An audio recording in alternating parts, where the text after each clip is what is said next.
That's of wars. We're not that tune now, bro. But watch it.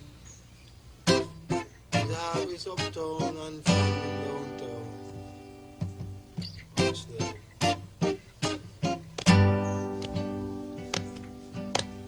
Harvest uptown and farming downtown, can't you see? No money, no money, ain't funny, yeah. Money for the rich, but no money for you and for me. No money, ain't funny, yeah.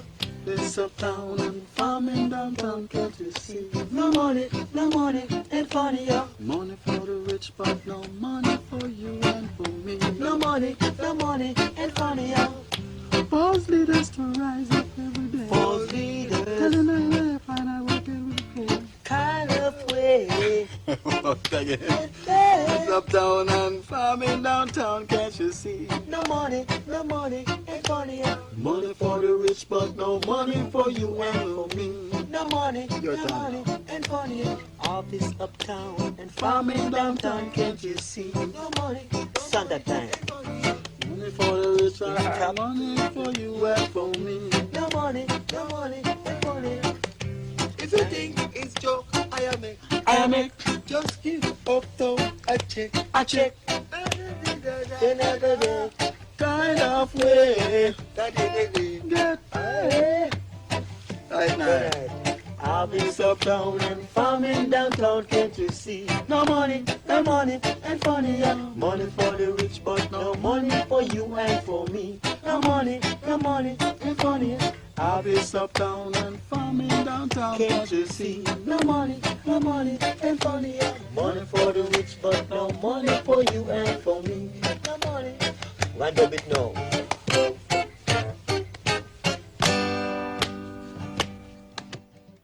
Folks, welcome inside the Parisi Palace, high above 3733 East Broadway. This is hour number 3 of the Jake Feinberg Show. Comedy on Power Talk. Please go to our website, powertalk.live. Download our free app to your smartphone and stream all of our live local programming, including Solomon on Blast, The Jim Parisi Show, and yours truly, The Jake Feinberg Show. Can't thank you enough for making us part of your day today. And without further ado, I want to bring in a cat. I'm really humbled. I've interviewed so many drummers and rhythmists on this program, and but the cat that I'm talking to today is the first from Jamaica, a cat who was steeped in the rhythms of reggae music as part of the Soul Syndicate, the house rhythm section at Island Records. He's still doing it today with cats like Ziggy Marley. Carlton Santa Davis, welcome to the Jake Feinberg Show. Yes, greetings. Give thanks. Yeah, man. Give big thanks, my friend. Did you recognize the that opening track, the singing? Oh yeah, we were trying to sing that song. No money, no money. I would not should have sing it, but it was just having fun, man. You know, Santa, I wanted you to talk to the audience about the first type of drum kit that you actually had. Was it a full trap set or was it modified? I'm curious as to the first drum kit you had. You mean that I personally owned? Or just what it could have been owned, or more to the point, what you started to learn rhythm to? Well, I mean, I started my first introduction to music was I actually started in the drum corps. So but then after that, the first band I went into was a band called the Graduates, and the guy's name was Coffee Colley and the Graduates, and there was a drum kit there. I don't quite remember what make it was, but I mean. It was a pretty reasonable drum kit. It might have been Ludwig, because Ludwig was like a big name in Jamaica back in them times. Absolutely.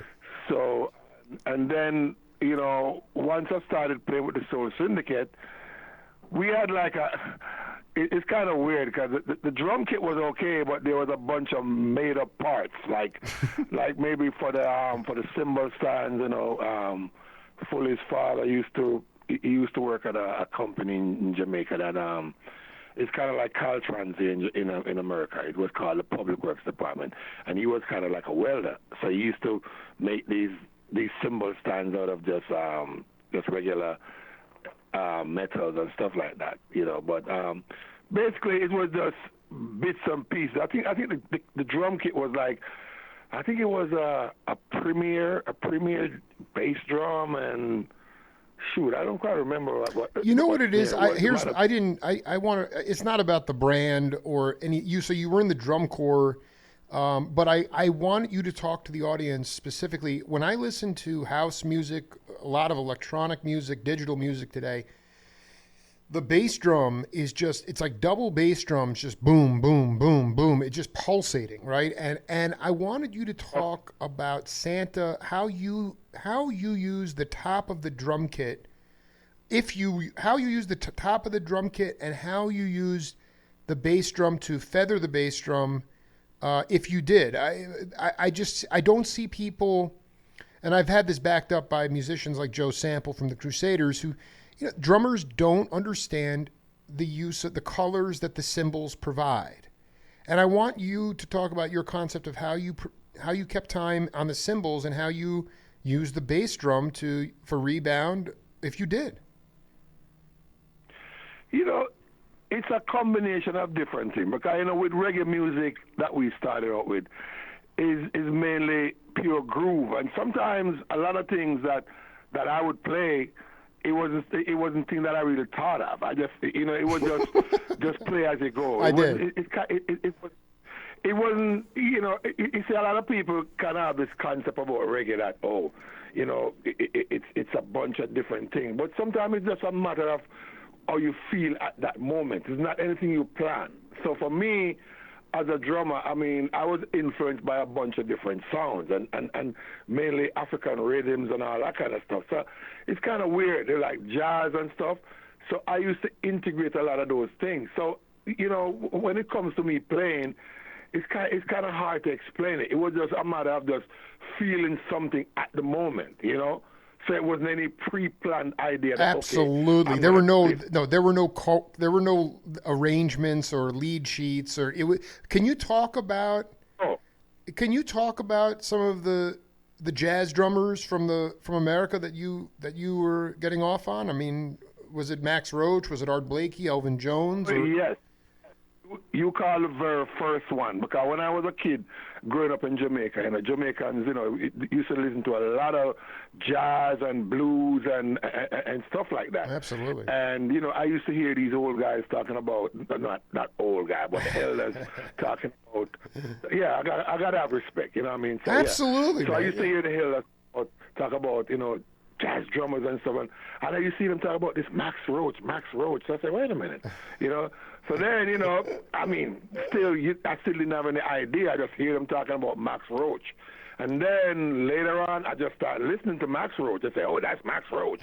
So I was just listening, and then, you know, I started to get more involved in listening to, you know, other musicians and stuff like that. I mean, I was a young kid, so it was my experience. It's kind of like the classroom, you know.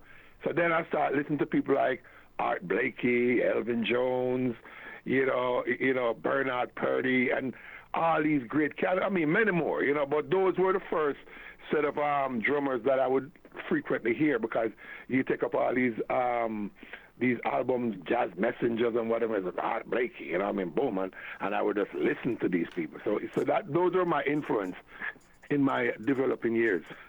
No, that's beautiful. I mean, talking to Carlton Santa Davis here on the Jake Feinberg Show, having a ball. You know, so, I mean, you were a street scholar in so many ways, and there was a book that came out in the States well before I was born called Four-Way Coordination, you know, where essentially your two feet and your two arms are doing completely different, all simultaneously working together in a coordinated fashion, playing different rhythms. And can you talk about that organic evolution for you, or how you would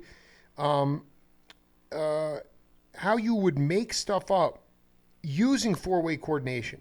Because that was all that's going on in the groove of reggae music. I mean, you were doing that even though you weren't like reading that book that Jim Chapin wrote. Right. Well, you know what? I would say this. In Jamaica, we were exposed to a lot of different genres of music. And one of the main things I connected with was African music. Mm-hmm. I was introduced to all these odd timings like 6/8 and 5/8 and 7/4 or whatever. And this guy, this friend of mine, he came from the U.S. He's a Jamaican who used to live in America, and then he migrated back to Jamaica, and he exposed me to a lot of African rhythms. So I used to start listening to all these different African drummers like Olatunji and you name it. I mean, Babatunde Olatunji was one of my main because I used to love that power and that old, dynamic range. I love it. Rhythm. I love it, man. This is unbelievable. Right. So this cat that came back, he was playing you Babatunde records, and you were listening to him playing. Yes, yeah. He told me. He said, "Look," he said to me, "if you want to be a good drummer, if you want to excel to the next level, you have to listen to these guys." And he was like that all the time. He said, "You have to listen to these guys because these are the cream of the crop, blah blah blah blah, and it's the roots and the culture." So guess what? I listened and I started, I started digging into listening to variations of different Africa. I tried to listen to as much as I could. So if sometimes you will hear me play, I actually integrated a lot of that style into what I'm doing, because I was greatly influenced mostly by African music and surprisingly Indian music, like the Indian, those tabla rhythms and all that. Absolutely, man, the polyrhythms. So I used to listen to a lot of those cultural type of stuff, So that's where I got all my influence from, that's the main background of my way of viewing music and playing music. You know what I mean? If you get what I'm saying. No, we're having a ball. I mean, I'm loving it. I would like you to talk though about how you, because with Quasi Badu or Tony Allen or Babatunde or and there's so many more cats, but with the African, with that groove, it sounds incredibly complex, but each cat has a different role, So you start it's like a puzzle together. It's like a puzzle pieces, and so when you put it all together, you have this hypnotic groove. But how did you translate? Right. How did you take from that sort of group communal spiritual drums, African drums, and apply it to the trap set? Like, what did you take out of it and apply to just a drum kit? Because I mean, maybe you were playing with a percussionist live or in the studio, but for the most part, I mean, you were keeping time, and it was not on the hand drums. Right, but okay, so it's like this. Even though I would listen to a lot of those influences, I was influenced by a lot of those drumming. But what I would do, I would necessarily, be playing rhythmically that type of beat. But in my fills, I would add these type of drumming or in fills. What I should say, I would add that type of drumming to my fills. So my rolls, sometimes if you listen to my rolls, I'll be doing like yang tang tang ding dang ding ding dang ding ding ding. I would do stuff like that. Yeah, right. I dig. No, I'm saying, so I would use bits and pieces, not necessarily that I'm playing like doom doom diggy ding ding diggy ding ding diggy ding. And sometimes I would do that. It just depends on when I get real crazy and feeling happy, and if the rest of the guys are grooving like that, then I would sometimes go off on that type of thing. So I'll be in and out, but it was like an addition because so we're playing 4/4, just regular 4/4. That's sure. what we're doing. Right. But then sometimes I would add these cross beats. Like my fills would mainly consist of a lot of those African style of, I would try to, because reggae music, you can do anything with it. So that's what I would do. It wasn't necessarily that I'm trying to play like that, but I would add it.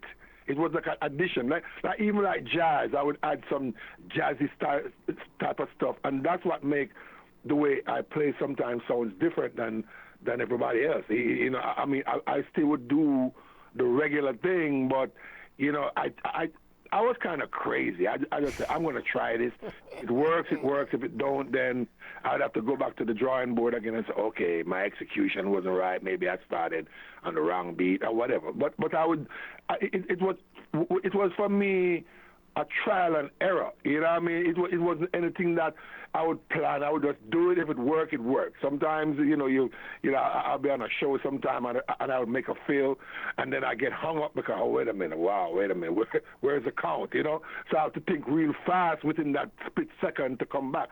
So, you know, it was just a matter of trial and error, but it was all influenced by that old genre, that old thing where, you know, music is a very explorative thing. It's just different beats, different culture. So I try to adapt a lot of those into what I'm doing.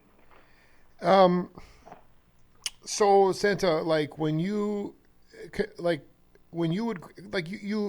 very organic learner, you make stuff up, it either works or you go back to the drawing board, but you know, we have a situation sometimes. I talk about leaders of bands, they bring people in and they start to tell them what they want, as opposed to bringing them in because they want them to play themselves. They brought them in because they are their own person.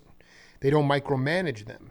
I mean, can you talk about an early leader that you were when you were with the Soul Syndicate in the studio that allowed you to find your own voice and didn't say, Santa, you're not playing it the way it's supposed to be played. Well, of course not. You're playing it the way you're doing it. You talk about a leader who gave you confidence to be yourself. You know what? We never had none of that. There was nobody. I mean, when I joined the Soul Syndicate band, we were all young kids and we were exploring. So we were all learning together. You see what I'm saying? And everybody had their own style. I shouldn't say style. Everybody had their own thing that they did. They had their own vibe. There was no one. I've never run into somebody who said, no, play the hi-hat like this or play the snare like this or whatever. There was none of that. Everything that you would hear on a record that we did back in those days, like in the 70s coming up, we weren't told what to play. We were allowed to do what we felt, because, you know, I would say it like this: if I'm going to go, if somebody called me to come in a band, and all of a sudden they start telling me, well, you know, the type of drumming I would like you to play is like some other person, then you don't need me. It's different. It's still cool. I can take some advice if somebody said. If, for instance, I'm playing 4 on the floor and they say, no, can you just give me 2 on 4, you know, then, you know, because if it's your song, then I have to do whatever your arrangement dictates. You see what I'm saying? Exactly. But I never, you know, my introduction into the thing, I've never worked with anyone like, you know, like back in the day. When I went into the studio with Bob Marley and Peter Tosh, they never tell me one thing what to do. You see what I'm saying? I want to read you. I want to read. Okay, I just want. I totally hear you. I love your. I want to read you this. I transcribed one passage from my interview with Tony, and this is what he said. He said, I first met Bob Marley in the studio, and he had an acoustic guitar with him. He started playing and giving me the chords of the song that he was singing, which the song was "The Sun Is Shining." Mm-hmm. We followed the tempo and the chords that he's playing with the bass and the drummer and put it all together. The way he was playing the guitar with his little finger, I could not play the song. Bob and I got in an argument. He asked me, what am I doing in the studio if I can't play the guitar? I got defensive, but Peter Tosh got involved and broke the argument down. Eventually the song got recorded, and Bob and I were all right after that. So, I mean, I'm talking more from like you, even the leaders. I mean, I'm looking at this incredible discography that Santa has. Augustus Pablo, Horace Andy, King Tubby, Jimmy Cliff, all these people. No, all those guys had completely relaxed attitudes as it related to being that you were kind of crazy and making stuff up. That's what they loved about us. That's what they loved about us, because they know at any given time we're going to come up with a surprise, and that was the main thing. Because just like you said before about charts and all that, nobody prepared any charts. We never read off of charts. It was just come to the studio and record, and that was it. And there was always that mystique of surprise. You never know from song to song what you're going to play. It just happens. You see what I'm saying? Oh, yeah. So a lot of time it's hard to explain to people how a lot of these things came by. But with all those artists, Augustus Pablo, all of these people, Augustus Pablo, Horace, Andy, you name it, they were all relaxed people. They left the music to the musician unless they have a particular idea. But at the same time, everybody was growing. So we all were relying on each other's expertise to do what they know how to do. You see what I'm saying? Oh, absolutely. This is great. Okay. Oh, yeah. Go ahead. Okay, like I had a conversation with Bob one time. We were doing some recording at the studio, and it was like about 1, 2 o'clock in the morning. And we took a break. I was sitting outside at 56 Hope Road on the steps. Like me and we were talking about a bunch of stuff. And I mean, this resonated even to this day. He said to me, I don't know how the conversation came up, but we were talking about music and life and whatever. And he said to me in one part of the conversation that, him say, you play drums in a Santa, and me play guitar. I can't tell you how to play a drum because that you do. And you can't tell me how to play guitar and sing because each of us have our own way how we do things. That is what you are good at. This is what I'm good at. So there's no way I could tell you how to play your drums. And this is why if you listen to Bob Marley's music, you hear that freedom within the music, because he never really go around and try to tell the drummer how the drummer for play and how the bass man must play. He just do his thing, and hopefully you know what you're doing. Now, the only way he will get upset with you is if you don't know what you're doing. Well, if then he that's knows, that. you know what. Yeah, if he knows and he hear that you know what you are doing, then you won't have a problem with these people. And if you hear these stories about them doing this or them saying that, it was a matter of you have to be very aware of where they are, so you can connect with what they are doing. You see what I'm saying? Absolutely. I mean, this is so important for younger cats. Go ahead. Yeah, sorry, go ahead. No, just younger cats. I mean, the Europeans would go to Africa. It would drive them crazy because someone would be playing in an odd meter, like in 17, and they would try to, they couldn't notate it, right? They couldn't write it down because it was all being passed down from teacher to student. It wasn't written down. It wasn't the leadership at that time. Bob is a perfect example. Is just somebody who was like, how can I told a drummer the other day and he almost kicked my ass. I said, he was criticizing me as a journalist. I said, listen, you go play your drums. Please don't tell me, I would never tell you how to play drums. Don't tell me how to be a journalist. And he got really pissed off. Exactly. He got really angry about it. And there's something about this, and he's a little bit older than me. I'm 39. I'm a Gen Xer. But there's just something about younger generations that are more insecure about that mantra that Marley talked to you about on the bench outside that night. There's something that got lost in it's like somebody who's a leader says, I am too insecure to let somebody be themselves. I have to have full control. I don't exactly know how we got there, but it's much more prevalent in music today. And it's one reason you don't have a lot of new musical vocabulary, in my opinion, going on. Exactly. No, you hear what you just said? That's just the exact truth. Because, I remember this happened to me a couple of times. Mm-hmm. This happened to me a couple of times where somebody called me. Like here in the States I'm talking about. Not talking about Jamaica. Talking about here in the States, I went to do a session, or I think I was doing it happens in studio, and it happened for live shows one time. And I'm there playing a song, and this guy is going to come to me. He's going to come to me telling me, okay, this song is a one drop. and he was illustrating to me how the one drop is played. And I'm looking at this, and everybody in the room was like looking at me, looking at him, like, what the hell is this guy doing? What are you doing? I mean, what are you doing? I made one drop. I come from one drop country. So you gonna tell me? Oh, I mean, look, if you wasn't there, how are you gonna tell me how to play reggae music? I mean, if you want a certain thing, ask me. So okay, I need a one drop. Don't come over to me like you want to take my sticks and show me how to play a one drop. And that was very insulting. But at the time, I kind of took it easy, and everybody was like surprised the way I kind of like hang back and say, okay, that's what you want. That's what I said to him. I said, okay, that's what you want. I said, okay, cool. I was real cool, and everybody was kind of surprised to see the way I reacted.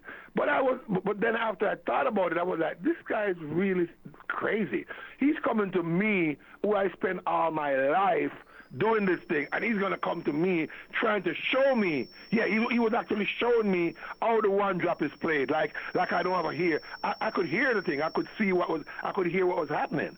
So, you know, that's a problem, I just say, with a lot of these, especially guys who just started playing reggae last week. They think they can come and tell people who's been there how it's done. And the thing is this, it's kind of weird, because a lot of these people don't realize that there's many variations of how you play reggae music. You see what I'm saying? A lot of people are used to one way of how the thing is done. But like I would tell people this, look here, reggae music is a foundation. And you can add anything you want to do with it. You want to play some jazz on top of it? Go ahead. You want to play some R&B on top of it? You want to play some classical? You want to play some African? That's what reggae music is. And this is why I started by saying this music and the thing that we do is Africa-driven. It's Africa-driven. It's this great foundation that everything is based up off of. You see what I'm saying? Oh, I'm so, 100%. You know, yeah, so, you know, just like you say, I would run into people time and time again, and sometimes some of them don't know who I am. And I'm not the type of person who go around waving a flag, hey, I'm Santa Davis, blah, blah, blah, blah. So a lot of people don't know who I am, and then when they find out, they say, oh, Santa Davis, I'm like, oh, okay, cool. But I don't go around with that chip. Yeah. So I'd be humble if I go in a situation, and then some guy is coming over to me, well, I want you to do this. I'm like, okay. And then people start looking at me, smiling, like, what is he doing? You know? But just like you say, I think it's just a way for them thinking, oh, I'm going to control this thing or whatever, which is totally wrong, because if a guitar player or a keyboard player is going to come over to a drummer and start telling him, okay, this is how I want you to play, then I don't think they understand, because drummers think differently. You know, we think, for me, I react to whatever the music is doing. You know, I don't come to the studio or come to a session or whatever with a pre-prepared idea. I come with an open mind, and whatever it is, I react to it. Like I would tell you right now, I don't have a particular style. You know, I say, what is your style, Santa Davis? I don't have one, because I cannot come to a situation with a one-size-fits-all attitude or mentality. You see what I'm saying? So you might hear a bunch of songs and not even know that I'm playing it, because it's like a chameleon thing. I gravitate, or I turn to wherever this music is going, because I'm just there to accompany what's happening. I'm not there to lead anything. I'm not there to be about me and all that kind of stuff. I'm there to help whatever is happening, to be a part of, not to be the guy, but I want to be a part of the group, a part of the essence of what's happening there. You see what I'm saying? And just like you said a while ago, this is the reason why you don't hear a lot of great music, especially reggae, because everybody is trying to control everybody else. You see what I'm saying? Yeah, and go ahead. Yeah. And that's not the way it was. You know, back in the day, they called it to the studio. and they would bring a bunch of artists in like a conveyor belt, one after the other. And then we as a musician have to shape whatever the music was. So the thing is this, whoever the artist was, you would listen to what he's doing, and then you would create that vibe around him. It was all about creating something fresh and new. And nobody was telling you, okay, I want you to do an open snare on this one. And, okay, this one I want you to do some side sticks on this one, a one drop or whatever, or do a flying cymbal or whatever. There was none of that. It was a certain freedom. Because, you know, what you have to understand, and what a lot of people don't understand, I don't know if they do. Maybe they do one day. They're not exercising it. The music is all about feel. And if there's a certain feel, you have to be able to tap into that. You know, and a lot of times I'm listening to music nowadays, and especially a lot of the songs that are being recorded as far as reggae, it's only a few people really get it. But everything kind of like sound the same because that's what they're hearing. Well, That's and it's what also, they're it's not, tapped into. part of it is also, Santa, is that listen, I mean, the rhythm doesn't come from your arms and your shoulders. It comes from your heart. And if you don't have a human being, Exactly. if you don't have a human being playing the drums, it's going to sound like sterile. It's going to sound with no feel. Exactly. Mm-hmm. You know, so that's what I'm saying. That hunger. You know, listen, I'm still hungry right now. I'm still hungry as a musician. I love it. Music. I just was hanging with this cat. No. Yeah, go ahead. Listen, man, Yeah. I'm just gonna be honest with you. I haven't lost it. You know, I'm still hungry. Like the first day I went into the studio in 1970. I'm still hungry. You know, every time I go around my drum set, I'm just like a kid in Toys R Us or Disneyland. That's me. I don't think, yeah, I'm the greatest reggae drummer and I'm there and yeah, I know everything. No, I don't think so. Because I always think that there's that next level, that next step. And I leave myself wide open. I don't think I'm the greatest cat in the world. I don't think that. People say, oh, you're the, you know, and I appreciate, you know, if someone comes to me and say, hey, you know, but I have to be humble because I have to know that at the end of the day, it's not about me. It's about the music. And I have to approach it that way humbly. Because I consider what I'm doing a privilege. I accept that. I say, look, you know, the music's been here before me. I came along because there's a lot of guys who came into it, and nobody knows anything about them, even though they did stuff. I'm very grateful that I can be doing this interview right now. You see what I'm saying? Oh, but I think you're, but I think also like when you would walk out of any of these sessions and you'd hear it on the radio or on the record, you could say, boy, that really sounds like I was able to do my thing. You know, I mean, I'm not the leader, but I was able to express myself. Truly. I mean, right. You know, when they said, you know, just play the feel, I mean, again, you know, this is a larger sort of, you know, do you feel like the lineage, like a cat like Ziggy, like the offspring of the legendary reggae cats get it? Or are they caught up in, I mean, because also the tools today, I mean, Santa, let's face it. I mean, you don't even have to be a good musician to make a lot of money. I mean, people want fame and they want fortune in music. When you guys started out, it was just about making music that felt really good. And so now you have people with auto-tune and all this technology and this correction. You don't even have to be a good musician to be a star.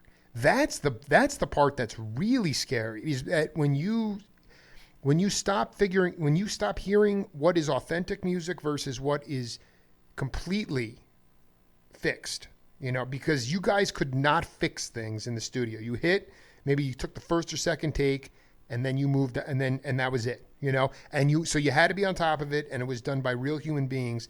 So it's like, I mean, I just want you to talk about the first time that you went back to the motherland, and the spiritual experience of playing drums, because it's a total language. I think a lot of cats get confused. They think you're supposed to keep time with drums, but no, you actually talking to your neighbor, or you're doing a homage to some animals, or you are celebrating or paying respect to somebody who passed away. And I just wanted you to talk about a memorable experience you had in Africa. Well, I mean, I went to Swaziland with Peter Tosh. So I didn't really get to go a lot of places because we just had a short time there. Right. But it was nice to get that vibe, And then I went back to Africa in '84 with Uri. We did a tour in we did Cameroon. We did some shows in Cameroon at the time, and then we went to a place called Benin. That is like across the border from Nigeria. Of course. And yeah, so I didn't, but it was kind of cool to be in Africa, knowing that, okay, here I am on a part of the soil that all that vibe came from, and connected. I even saw people that look like people in Jamaica. I was like, whoa, wait a minute. Who's that? You look exactly, are you my friend? No, for real. Yeah, For real. I dig. And we went into like we call a ghetto, these guys said, come on, man, let's go to the ghetto. And I went with them, and, it was nice to see. And the people were nice, man. Africa is a beautiful place. And I haven't been back there since let me see, when is that? I think that was the last time I've been back to Africa, Wow. Yeah. So, but it was a cool vibe, and just to breathe that air and to breathe that vibe. It was beautiful, Basically, it was beautiful. Yeah. I want to be clear. Who is Carlton? Was there another cat, Carlton Barrett, that was different from you? A different cat? Yeah, man, Carlton Barrett. I think that was one of the greatest reggae drummers. Tell me about, because here's the thing: you respect the music because it was there. It came before you, and it will live on after you, and that is the perfect place. But I keep typing in your name, and then this cat who kind of looks similar to you, and they keep talking about Carlton Barrett. You talk about him as a mentor to you. He was the what he stood for, and what he meant to you. No, Carlton Barrett is family man. Is family man brother, Carlton Barrett was the drummer for Bob Marley. Yes. That was family man's brother who died. He got, I mean, I didn't like to talk about stuff like that. No, you don't have to. He got murdered. Yeah. Yeah, he got murdered in Jamaica, right? But Carlton Barrett, he's the one that came up with that polyrhythm type of hi-hat. You know what I mean? Wow. And to me, I don't know what came to him for doing that, But the thing is this, from my experience, everything is just trial and error. And sometimes you'll be playing and something happens and you say, wait a minute, and you do it again. But Carlton Barrett, no, I have to give him a lot of props because to me, he was my favorite. Out of all the drummers, except for Lloyd Nibs from the Scatterlights, those were, that's Dada, that's a big man, you know what I mean? But as far as within my generation, Carlton Barrett, I can't say enough about that brother, you know what I mean? He was the man as far as I'm concerned. I wanted to ask you, this is really important, because you talk about how loose the studio was. I mean, there were no, even guys like that you probably know, like David T. Walker and Ed Green, Wilton Felder. That was the rhythm section for Barry White. Gene Page. Mm-hmm. Gene Page would they'd come into the studio and he maybe had some chord charts, no arrangements, and just he would give Ed Green like a feel, like this is the kind of feel that he wanted, and that was really pretty much it. And so it was, but you can I ask you, like, I'm a big advocate for ganja, marijuana, and I wonder if you could say that part of the ritual before was that you guys would always puff before you would cut the album to create the vibe, being that there was really it was really just about getting out of your head and into the music. Well, well, honestly speaking, Yeah. and I'm not gonna lie to you on this program. That was maybe a big part of it. Mm-hmm. Why? Explain to the what audience. I'm Listen, saying? here's the thing, because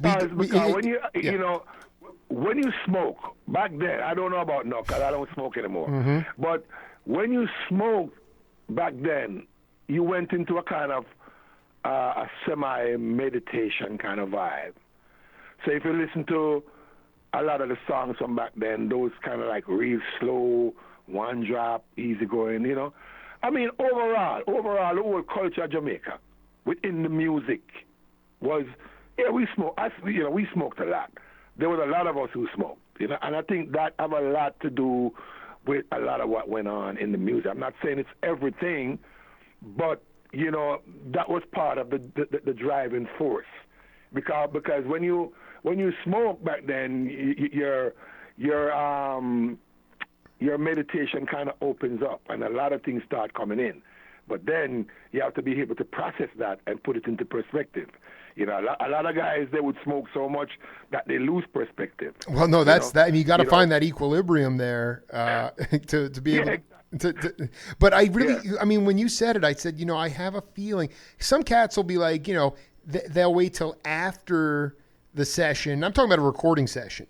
I don't know, the live shows are, I mean, that's a different deal. But I mean, I just feel like when I listen to that music and knowing now that there was really you didn't have to sight read anything and whatever, even if it was in an odd meter or something, it was always going to be just sort of on feel.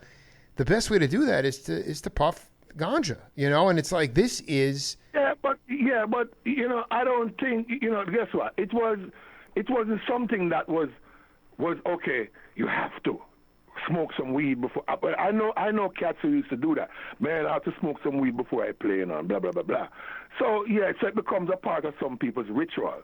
With me, it wasn't necessarily like that, because I used to just smoke. I used to smoke before, during, and after. And a lot of sessions were like that.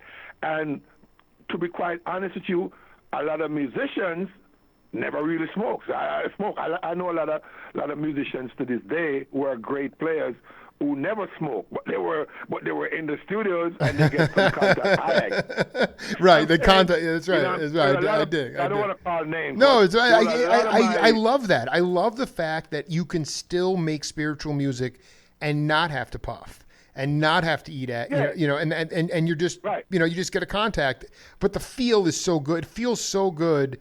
It feels like you guys are super relaxed, right. And so that is, and I know it's so misunderstood and misguided. We still are criminalizing people and sending them away. A lot of African Americans, you know this. I mean, they're stuffing prisons with people because they're caught with marijuana. I mean, it's like it's such a transcendent. I mean, I find myself doing my best writing when I'm high. I mean, there comes a point where you're like, oh, I definitely smoke too much. I can't even, I have to go. I can't. Well, I'm not going to get into it, but it's, you go too far sometimes, but there's just a misconception about the spiritual quality of something. It is an herb that grows from this earth.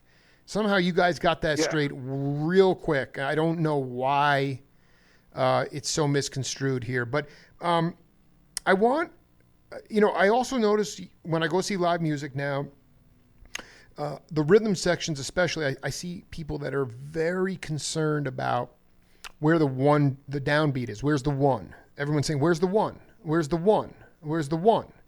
And James Jamerson, the great Motown bass player, when people were hemming and hawing about where the one is, he used to say, any note can be the one.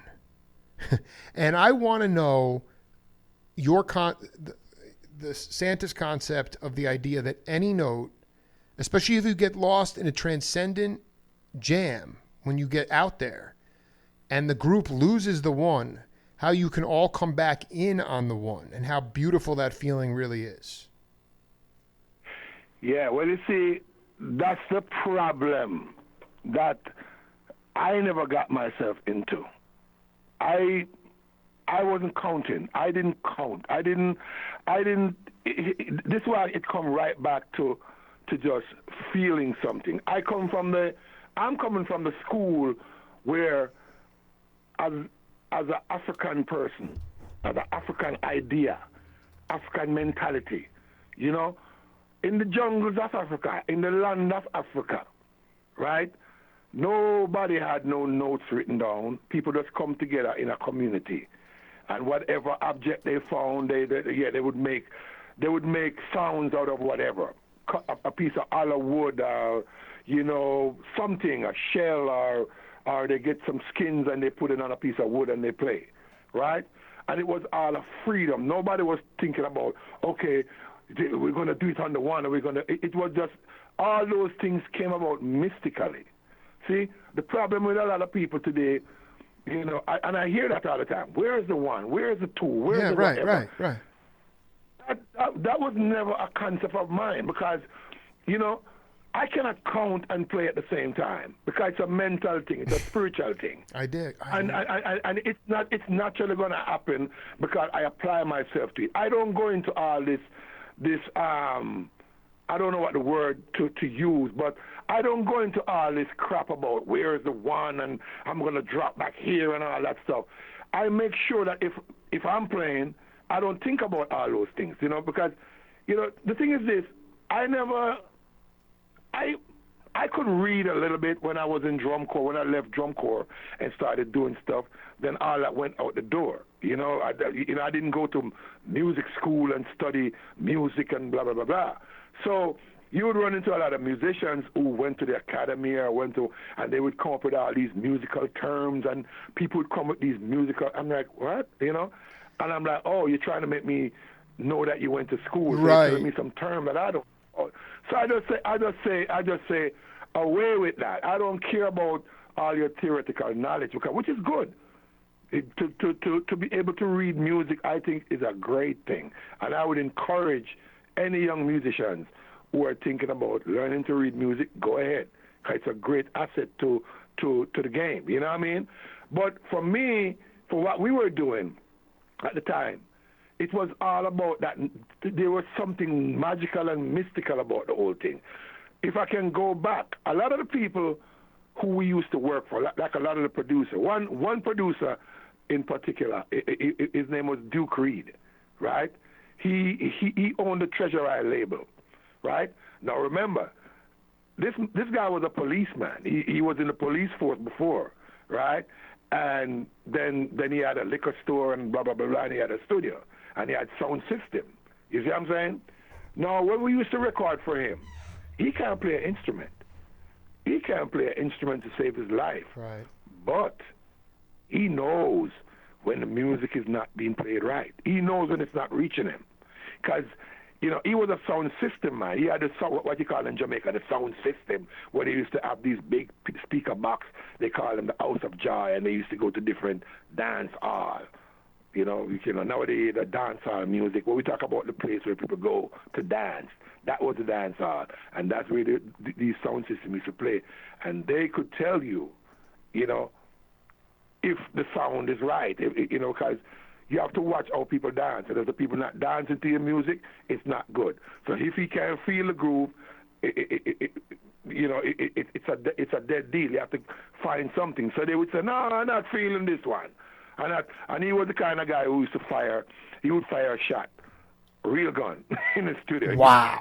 He would lick a shot in the ceiling. Not my day today. You know. Oh, that's great. That is so great. Yes, yeah. Oh, it's so great. Yeah. I mean, I used to be in that situation where, you know, we weren't afraid of him because he liked us. He loved the Soul Syndicate band, so we used to record for him. But if it wasn't our fault, maybe the singer didn't have a good song that day. And he would come in and he would listen, and we're playing, and he would just put that gun in the up and blow a shot. Boom! Not my day today. The session is done. You know what I mean? That's the way he was. You know? So no, but so the thing is this about all this thing, all these musical terminology. I don't work off of that thing. It's all about feeling, and I watch how people dance. I watch how people react to that thing. Okay, so if I can go a little further. When we record in the studio, they used to do these test press, right? They'd make a test press. Absolutely. And they would take it to these different venues, and they would say, okay, they make some test press, and they would give it to certain choice sound system. And then I would go, what I would do, even if I go to a regular party, and I hear a song that I play on is playing, the DJ is playing the song, I would observe and see how the people were dancing. That's how I used to get my groove. That's what I took back to the studio.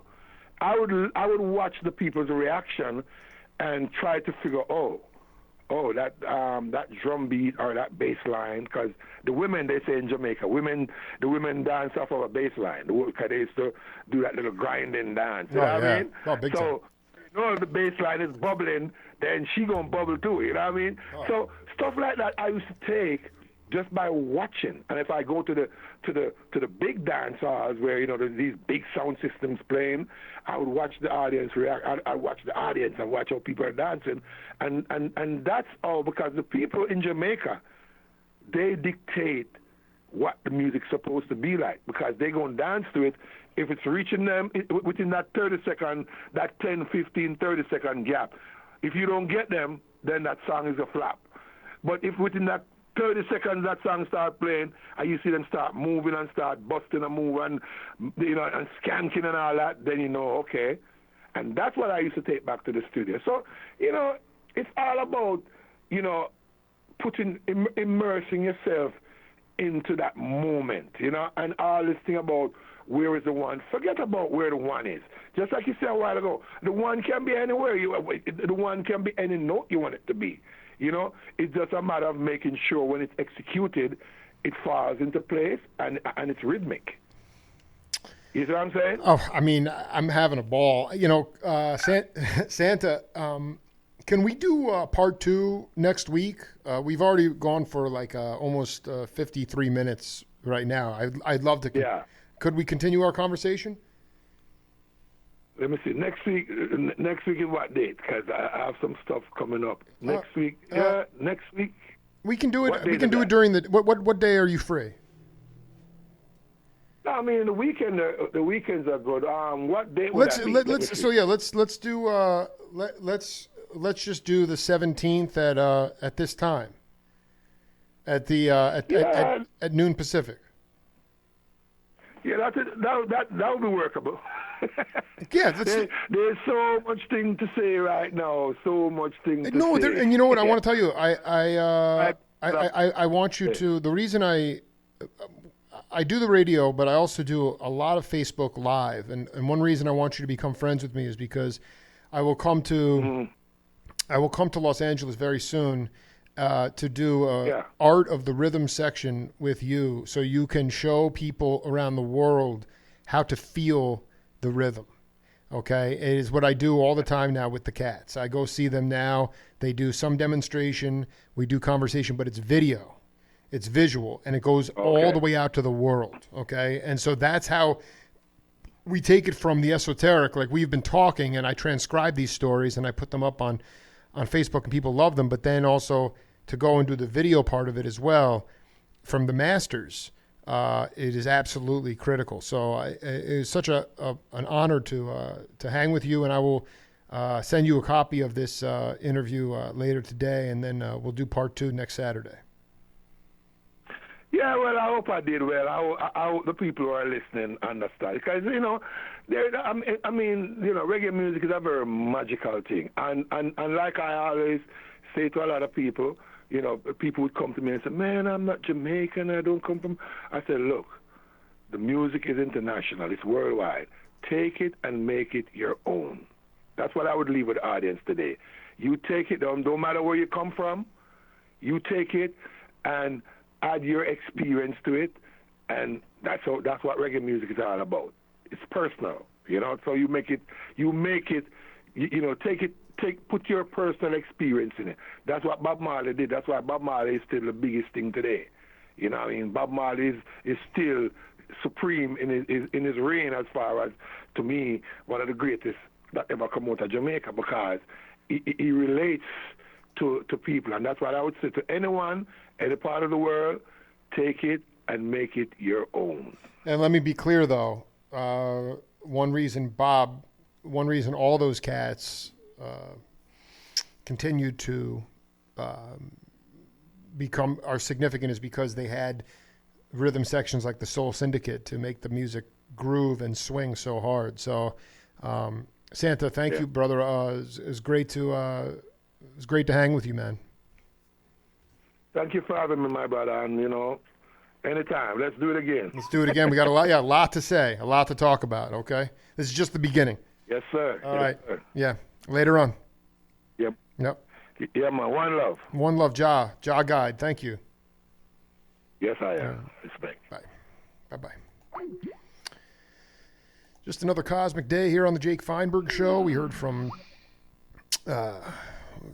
Carlton Santa Davis. Before that, Bob Braylove of Dos Hermanos and the Grateful Dead, talking about John Perry Barlow. And before that, Don Cook of Mystic Stew. That's a wrap for the Jake Feinberg Show. We'll be back on Monday with Denny Sywell. Until then, we'll leave you with the Soul Syndicate.